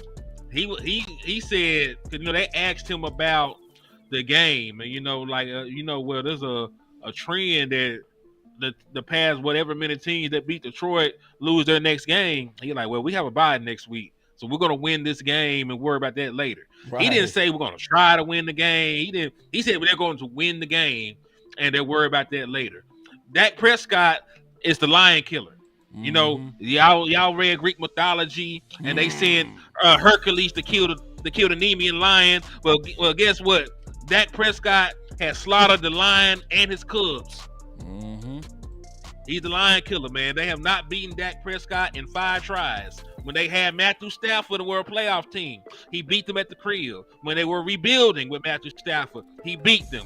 When they got Jared Goff these past couple of years and they finished with winning records, he still beat them. Came off that thumb injury. His first game off that thumb injury was Detroit, and he beat them. And remember, Detroit missed the playoffs by 1 game that season when Dak Prescott came back and beat them. Like little ones, things like that. Like, we've been in their way. And look, Dak Prescott has had phenomenal numbers against these guys, man. Phenomenal. Averaging 292 yards a game. Ooh, man, he smokes Detroit, bro. Smokes. So, and I think you perfectly said it, Henny. I think the mental. Because a lot of times the mental component is against us. Like, going into San Fran, it's against us versus San Fran. It's against us versus Green Bay. It's against Detroit. So they're the one with everything to prove. They the ones with everything to prove, bro. So, hey, we've been on for about an hour and a half. I was gonna take some calls, bro. I don't know if y'all can handle that. Can y'all handle that? I don't know. So, let's do it. You want to do it? All right. I just want to make sure you cool with it. I want to make sure they go call in too, because sometimes you open up the phone line, these dudes don't even call in. Hold on real quick. Let me make sure I got the new phone number up here. Let me go get the new phone number. My bad, bro. All right, you good, bro? Man, so I'm gonna need you to stall for me, man. You can talk about whatever you want to talk about while I go pull this number. Man, listen. The Dallas Cowboys, man, when we go out here against the Detroit Lions, we just have to be fundamentally sound when it comes to the run game. We haven't, the last couple of games, we have not seen a bunch of people on film with their superhero cape on. Ain't nobody trying to save no kitten from no tree, no child from no burning building. They been doing their job, man. And that's what you're gonna have to do when you play the Detroit Lions. Because they're very physical up front. Frank Ragnow, Woo Pig Sooie, one of the best centers in the National Football League from our Arkansas Razorbacks. He's expected to be back, and that was a pivotal piece that they were missing for 1 or 2 of these games, man. So we know that they can run the ball, and they want to run the football. One of the things that you have to hope is that the emotion of the game gets the better of them. Yeah, you gotta hope that the aggressiveness. Cause listen, nobody told them to go for 72 times in a row. All they had to do was kick the field goal and take it to overtime with the momentum. Instead, they went for 2, didn't get it, and they end up losing the game. So, like, sometimes you gotta hope that the overt aggressive nature of Campbell shoots them in the foot. Right. Because they are a good team. They're a good team, and if they're able to play action, they got good weapons on the outside. Jamison Williams is actually their leading receiver right now. He's averaging like 70-something yards a game. He's a big play wide receiver out of Alabama.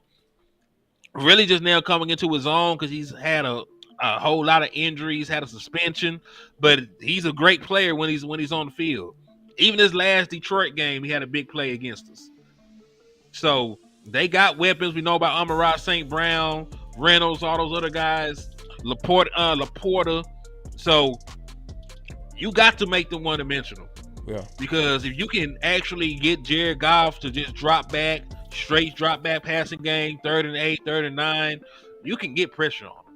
Right. Like as good as this offensive line is, like their tackles do have some issues in pass pro. Right. And it sort of makes me wish that we had Michael Parsons so we can generate pressure without bringing extra man. so we can sew up that back end. But it is what it is, though, man. I still like our chances. Even if we get them in those situations, I still like our chances. Yeah. Back in it, baby, just stay in the town. I'm on the edge, I ain't coming down. I get too high, I'm afraid of the ground. I'm young and I'm paid to play with these sounds. Ignoring the call, she shutting that gown. Started the top and I'm taking it down off the champagne. Took a break from the brown on a rampage. I've been giving it brown.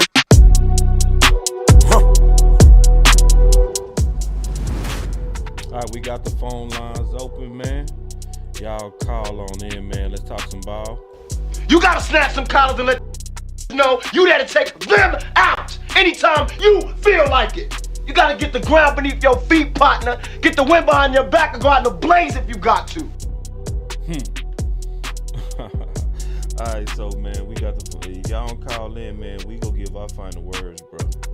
But see, we always competing against Thursday night football, so I know how it is, man. Y'all glued in on that game. Is the game over yet?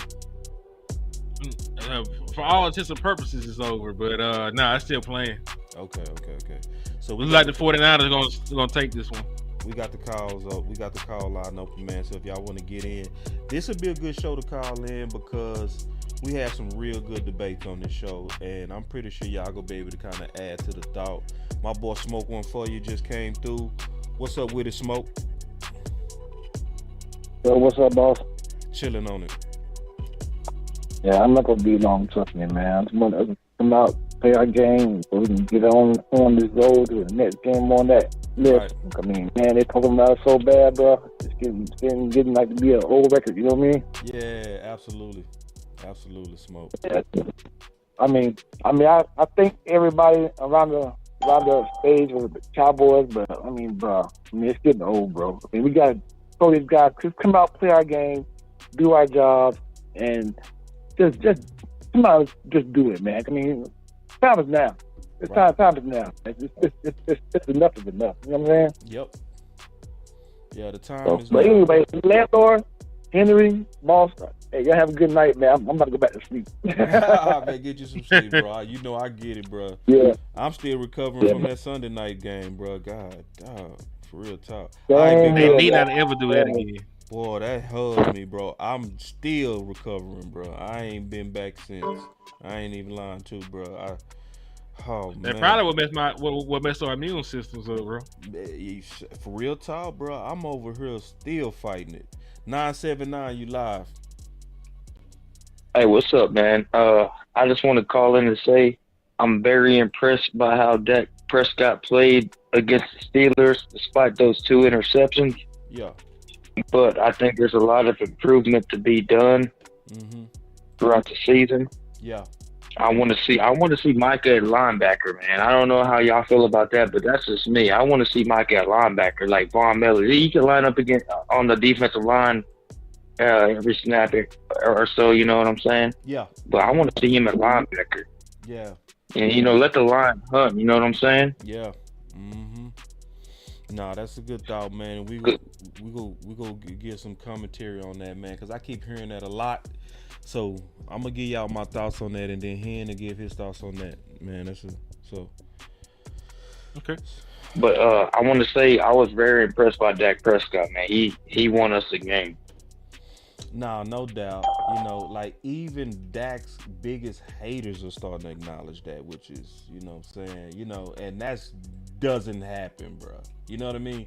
So, it seemed like the stupid noise about Dak is starting to move towards common sense, which is amazing. The conference has been locked. Got you here. Let the next caller get to it. I appreciate you for taking my call, man. Hope you have a great night. What's your name? I go by OS Tyler in the chat, man. Okay. I locked you in, so the next time you call, I'm going to address you as OS Tyler, man. Salute to OS Tyler, man. What's your thoughts on that hand before we get to these next calls? Oh, Michael Parsons playing linebacker? Yeah. Man, the ship might have sailed, man. How much is he practicing? How much is he practicing in the off season to play linebacker? Right. You know what I'm saying? Like those developmental reps are it's gone. Are out the way. Exactly. Like this man going to the pass rush summit. He's trying to change his body to be more like a defensive end. So man, it's not that easy. I don't know. Right. Yeah, it's not that easy.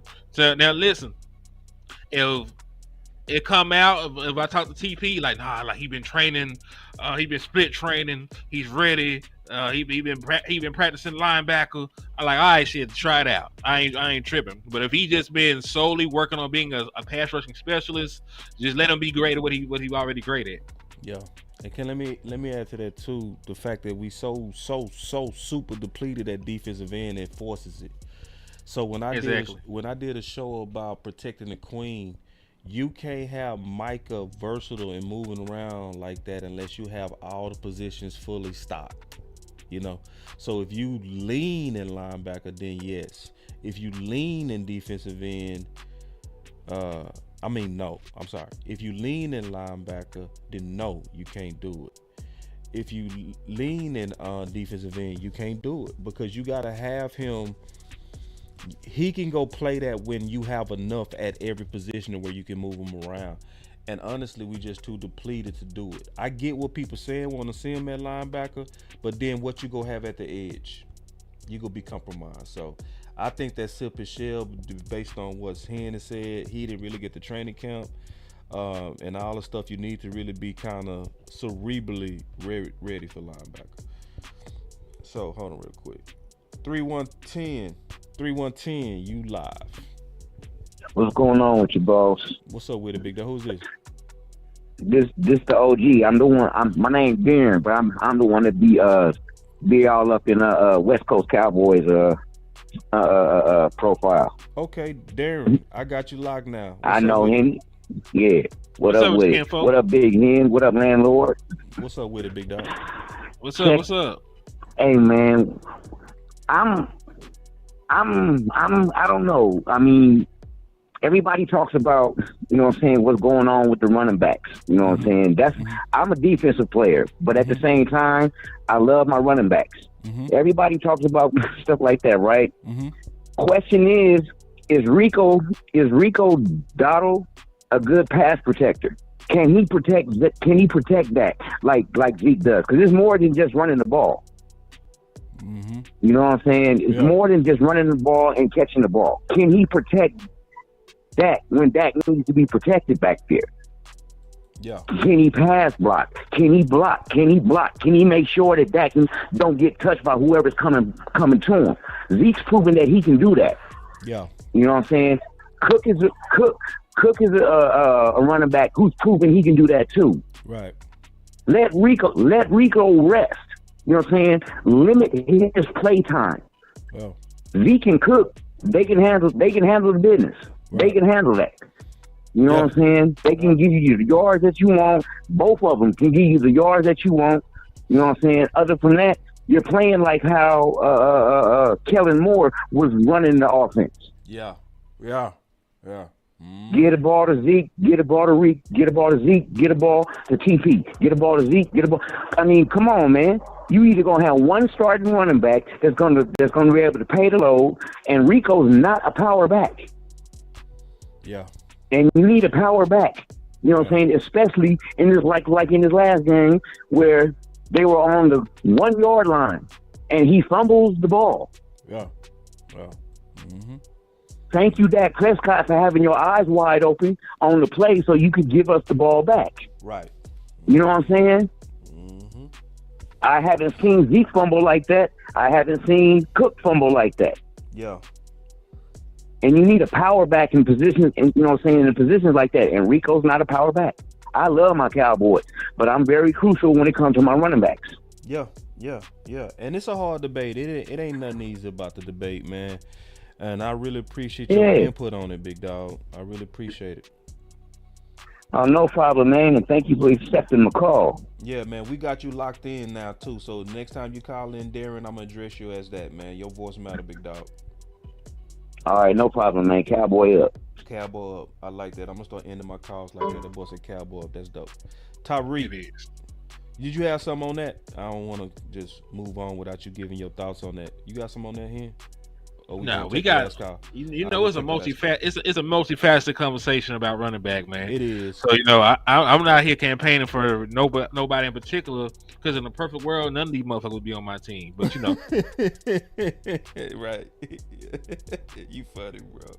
I'm honest. That you are. Tyreek, you lie, homie. Hey, what's going on, fellas? How y'all doing? What's up? What's going on, Cowboy Nation? What's up with it? Well, you already know how I feel about Zeke, so we ain't really got to go there too much. Yeah. My thing is, I want to see Dalvin Cook elevated.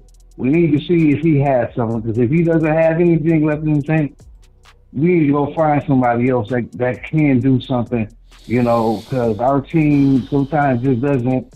We believe the owner and how he goes about his business, he believes in his own ways, and that ain't always cool. My whole thing is that I would like for our team to start just like even with the wide receiver position, you know what I mean? I know Flournoy was out there blocking and all that stuff, but you got to throw him a couple passes. You know what I'm saying?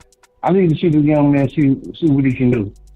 As far as that, and as far as our defense goes, I would like to see them move Michael Parsons around a little bit, because sometimes I feel like he's a liability on that edge. He's not really setting the edge all the way like that in the run game.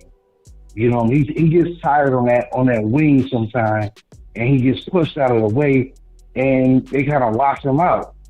And I feel like, I hope that Micah is sitting back, Micah and D-Law is sitting back, watching how these boys playing, because if they have another performance like they did last week in the run, they need to know that hero ball shit they gotta cut that out.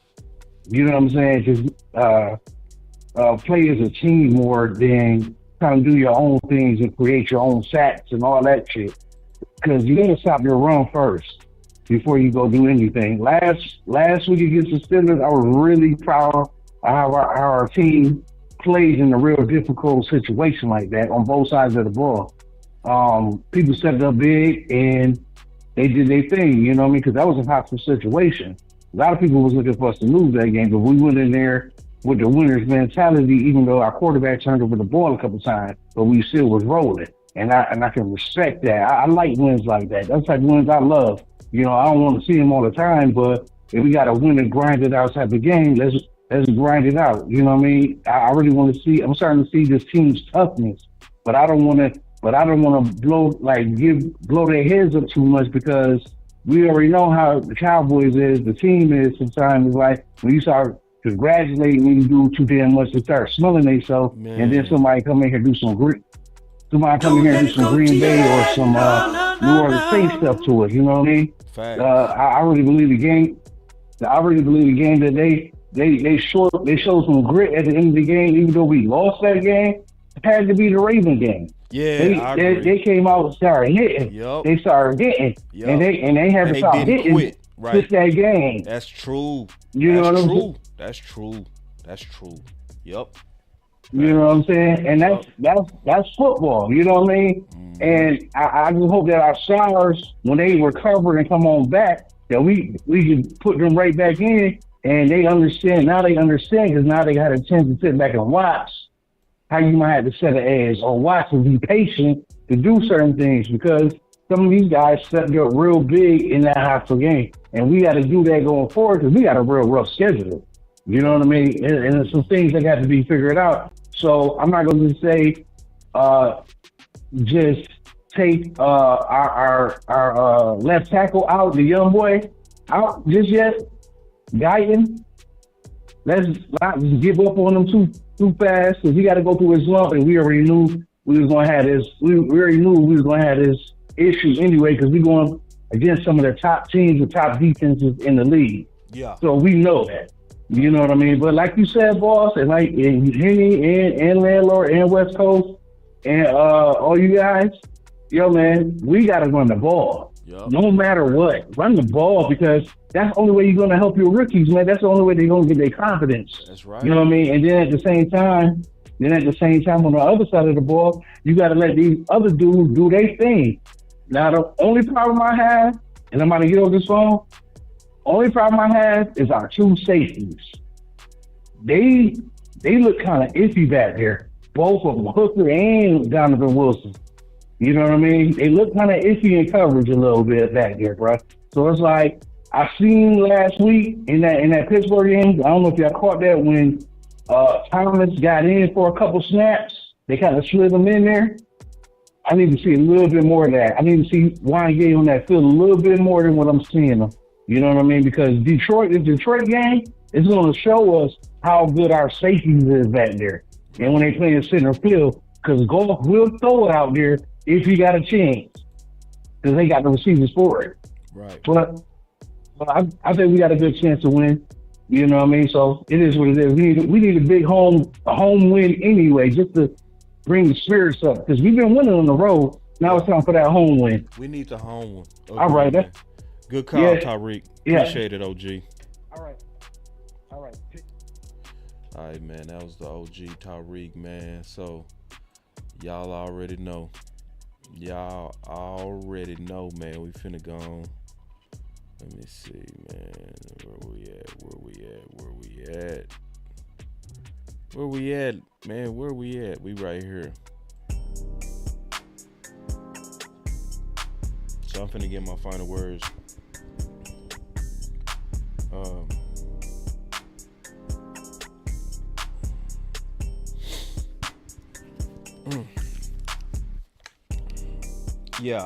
I done said so much about this Detroit game, bro. I don't even know if I can just say the same thing twice. I'm more so, I said this yesterday, I'm more so, Henny, looking at how we go fight, how we go play, versus even just the win or loss or not. I'm more so looking at the character over the dub. I do recognize that we depleted real bad. You know what I'm saying? So I think a win in the next 3 games is to win 1 out of the 3. Because I know we needed to win that pit, and we did. I wanted to be 2-2 going into the next 4 games because we so depleted. I wanted us to be able to just hold on. You feel me? You know what I mean? So if we hold on, I feel like the cavalry can come back. So I think we just need 1 dub. This would be a fantastic dub. Because then the troops go start coming back. Bland already coming back. My boy Lou in the house. What's up, Lou? What's up, boy? Salute to Lou Takes, man. That's my boy, good right job, there. Lou. So, and I think the good news is that we starting to see the pressure on Mike McCarthy. We hearing more and more conversation about balance. It felt encouraging to see them on Crosstalk putting a lot of emphasis on the 30 carries, the running the ball, the protecting your defense and all that kind of stuff. So we are in a okay place. Do I wish we was just super easily rolling with everybody healthy? Yes, but I also think the adversity of what we going through is and the tough gauntlet early with the pass rushes and everything is making us. I think it's building our character, and I would say this could be the type of year to where you could be a better team with only 10 wins than what you was when we had 12 wins 3 years in a row. I can agree with that, man. Because listen, you're playing a much tougher schedule. You're being riddled with injuries, adversity. You're underdogs in most of these games. So guess what? You're already battle tested. You're already been purified by the fires that you're going through at this moment in time, man. So I agree with you. And even with that, even shorthanded, even beat up, I still think the Dallas Cowboys will win this game because Dak Prescott is the Detroit Lions daddy. And sometimes it's just as simple as that, man. You know, it's like sometimes what Aaron Rodgers tell the Bears that time, man, I still own you. I still own you. And it's just like that, man. It's like that. This man got ownership stake in the thing. He should be in the press box. Yeah, he banging him. Mm-hmm.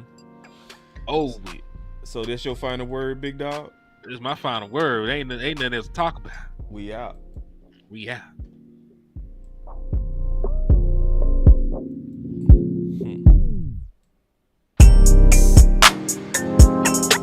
If you gotta go out, that's how you go out. God took his destiny in his own hand.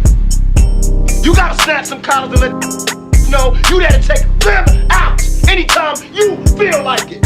You gotta get the ground beneath your feet, partner. Get the wind behind your back and go out in the blaze if you got to.